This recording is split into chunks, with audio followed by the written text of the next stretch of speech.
Mierda, tengo que volverlo a grabar. El otro día fuimos a hacer espeleología. Me gusta la espeleología porque aprendo mucho. Normalmente puedo ser una persona impulsiva y querer las cosas inmediatas. Y aquí no se puede, y que ir rápido puede ser un error fatal. Estoy esperando a que aparezcan ellos. No llegan, ya hace como 15 minutos que he subido y no están subiendo. Pero ¿cómo llegamos a este punto? Fuimos caminando por una zona, la cual consistía en piedras y pequeños arbustos que te causaban heridas por todas las piernas. A medida que avanzábamos, nuestras piernas empezaban a carrear con un ligero cansancio, disimulado por la conversación del camino y la fresca tramontana que se había girado esa tarde, aligerando el calor. De repente hubo disparos.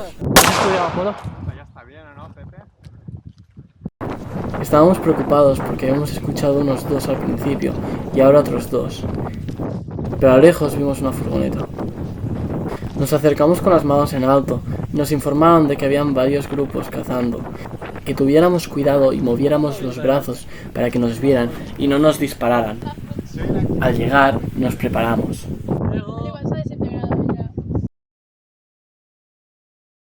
La bajada fue tranquila, todo y que me mojé los zapatos. Sentía mis pies arrugados y sumergidos en el agua que se había quedado acumulada en mis botas. Aproveché el momento de calma antes de que bajaran mis compañeros para secar los zapatos y vaciar el agua de su interior. El interior de una cueva, cuando es respetado y escuchado, es un lugar mágico y precioso, al que hay que demostrarle respeto. Si eres respetuoso, tienes mucho que aprender y disfrutar de su compañía.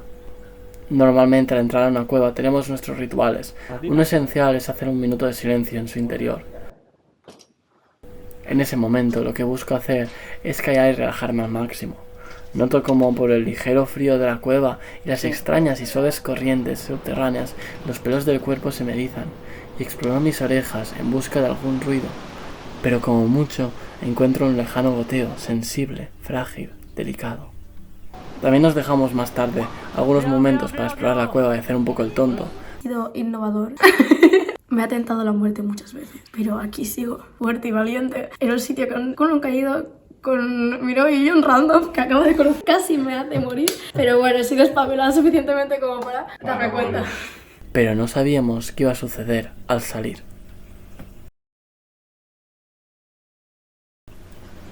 La subida fue compleja. Era tarde y se había girado viento de norte, lo cual quería decir que si no actuábamos rápidos, quedaríamos bloqueados allí toda la noche. Al empezar el ascenso, una ola me cogió desprevisto y me dejó toda la espalda y la mochila mojadas. Mi ropa mojada junto al viento de tramontana convirtió una noche de julio en una fresca noche de enero. Subí rápido y eso me ayudó a matar el frío. Y una vez arriba solté mi equipo y esperé. De nuevas, me estaba empezando a preocupar bastante, pero justo ahora he notado un tirón de la cuerda, me he soltado de ella, estoy bien sentado en un sitio seguro y esto. Y nada, supongo que ahora ya están subiendo.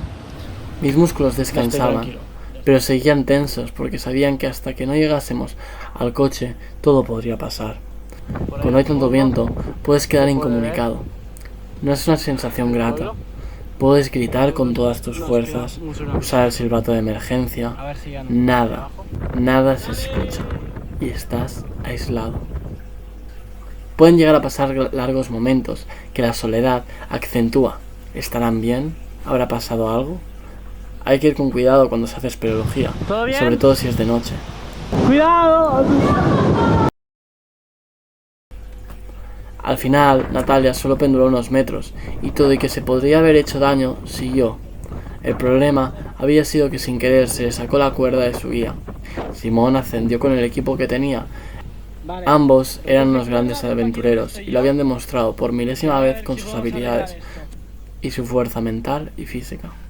Una vez arriba, la luna nos premió por el trabajo hecho. En la calma del camino a casa, solo el ruido del viento nos acompañaba, junto a un esporádico tintineo del ahora pesado equipo que llevábamos colgando de nuestras caderas. Ahora solo quedaba volver. La caminata nocturna duraba más de una hora. la cual fue acompañada de diversas historias que recordábamos, de antiguos viajes y anécdotas de instituto. Sentíamos los pies húmedos y el bombear de la sangre. Nuestras espaldas estaban cansadas y ya no podían con las pesadas mochilas. El sueño nos arropaba. Llegamos a nuestras casas a las 4 y a mí me tocó cargar con una tabla de surf porque tuve la excelente idea de que tal vez sobraría tiempo para hacer surf después de la cueva.